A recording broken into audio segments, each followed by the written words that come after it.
xildhibaan cabdiqaadir jaamac xaamud oo ka mid ah xildhibaanada aqalka golaha wakiilada Soomaaliland oo maanta telefishinka caalamiga ee Somali News kula hadlayay Hotel Mansour ee magaalada Hargeysa ayaa waxa uu markii ugu horeysay ka hadlay xildhibaano ka tirsan baarlamaanka dalkaasi Djibouti oo maalmihii u dambeeyay ku sugnaa magaalada Hargeysa waxaanu xildhibaanku ka hadlay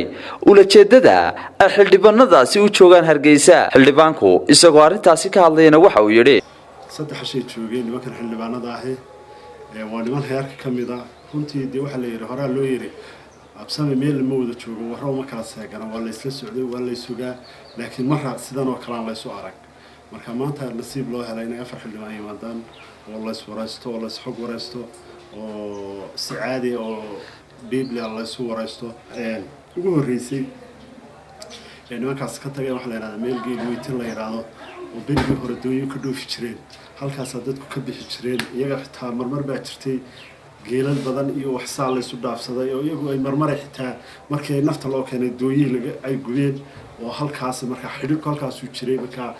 niman bay ahaayeen kooban markii dambe tamray intaana deegaga waa laga socday laakiin marka waan la isarag hadan alxamdulillah rabbil caalamiin mar hadan isaragnay oo sunni labada qol inay si fiican oo dheebla isu wareystaan group halka ka tago xaga tago odayaasha iyo salaadiintu xaga ku soo booqdaan iyagu xaga dhulkii tagaan oran iyo dhahar iyo cirgaabo insha Allah khayr baan rajeynaa inaha soo horeeyay geesta kale mar telefishinka caalamiga ee Somali News wax ka weydiiyay xildhibaan cabdiqaadir jaamac xaamud in xildhibaanadani ka yimid dalkaasi Djibouti ee ka tirsan baarlamaanka dalkaasi inay gogol xaad u yihiin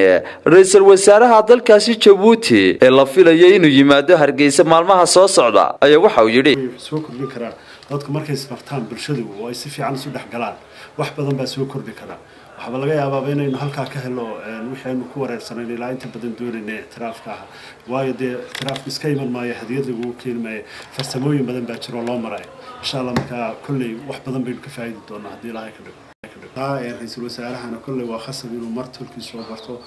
oo ku jirta ajandaha inuu yimaado insha Allah waqtigeedana waa la gaari doonaa hadii Ilaahay yiraahdo qoladan markay noqdaan hadii alla yarido kulli ra'iisul wasaaruhu protocol ahaan buu ku imanaya qoladan markay noqdaan oo markaas wararku step soconaya wad noogaan doontaa insha Allah waqtigeeda noqon doontaa hadii Ilaahay ka dhigo Khalid Yusuf Hassan Khalid Fantastic telefishinka caalamiga ee Somali News Hargeysa